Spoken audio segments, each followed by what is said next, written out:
Assembly election ಸೋತ ನಂತರ ಶತಾಯ ಗತಾಯ ಲೋಕಸಭೆಯಲ್ಲಿ 28ಕ್ಕೆ 28 ಕ್ಷೇತ್ರಗಳನ್ನ ಗೆಲ್ಲಲೇಬೇಕು ಅಂತ ಹುಮ್ಮಸ್ಸಿನಲ್ಲಿರುವಂತಹ ಬಿಜೆಪಿಯಲ್ಲಿ ಇದೀಗ ಸಾಕಷ್ಟು ತಯಾರಿಗಳಾಗ್ತಾ ಇದೆ. ಲೋಕಸಭಾ ಚುನಾವಣೆಗೆ ಇರುವಂತದ್ದು ಕೇವಲ ಕೆಲವೇ ತಿಂಗಳು ಬಾಕಿ.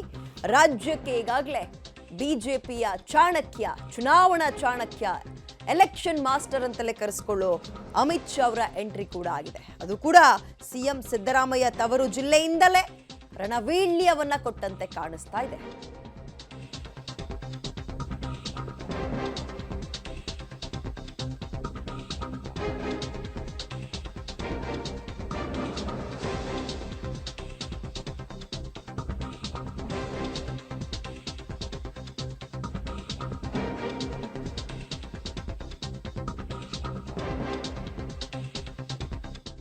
ರಾಜ್ಯಕ್ಕೆ ಬಿಜೆಪಿ ಚುನಾವಣಾ ಚಾಣಕ್ಯ ಎಂಟ್ರಿ ಕೊಟ್ಟಾಗಿದೆ.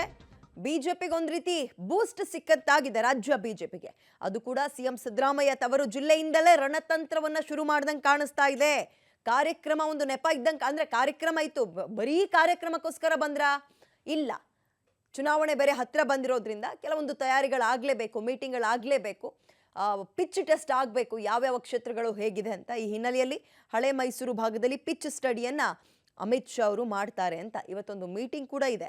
ಸಿಎಂ ಸಿದ್ದರಾಮಯ್ಯ ತವರು ಕ್ಷೇತ್ರವೇ ಅಮಿತ್ ಶಾ ಅವರ ಫಸ್ಟ್ ಟಾರ್ಗೆಟ್ ಅಂತ ಹೇಳಲಾಗ್ತಾ ಇದ್ದು, ಕಳೆದ ಲೋಕಸಭಾ ಎಲೆಕ್ಷನ್ನಲ್ಲಿ 4ರಲ್ಲಿ 3 ಕ್ಷೇತ್ರಗಳಲ್ಲಿ ಬಿಜೆಪಿ ಗೆಲುವು ಸಾಧಿಸಿತ್ತು. ಅಂದರೆ 28 ಇಡೀ ರಾಜ್ಯ ತಗೊಳ್ತಾ ಇಲ್ಲ, ಹಳೆ ಮೈಸೂರು ಭಾಗ ಅಂತ ತಗೊಂಡಾಗ.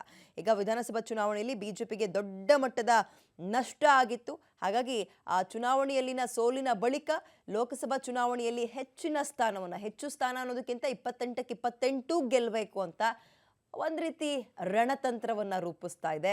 ಬಿಜೆಪಿಯ ಚಾಣಕ್ಯ ಅಂತಲೇ ಹೆಸರುವಾಸಿಯಾಗಿರುವ ಕೇಂದ್ರದ ಗೃಹ ಸಚಿವ ಅಮಿತ್ ಶಾ ಅವರು ಕೂಡ ರಾಜ್ಯಕ್ಕೆ ಎಂಟ್ರಿ ಕೊಟ್ಟಾಗಿದ್ದು, ಇವತ್ತು ಬಿಜೆಪಿ ನಾಯಕರ ಜೊತೆಗೆ ಸಭೆ ಕೂಡ ನಡೆಸ್ತಾರೆ.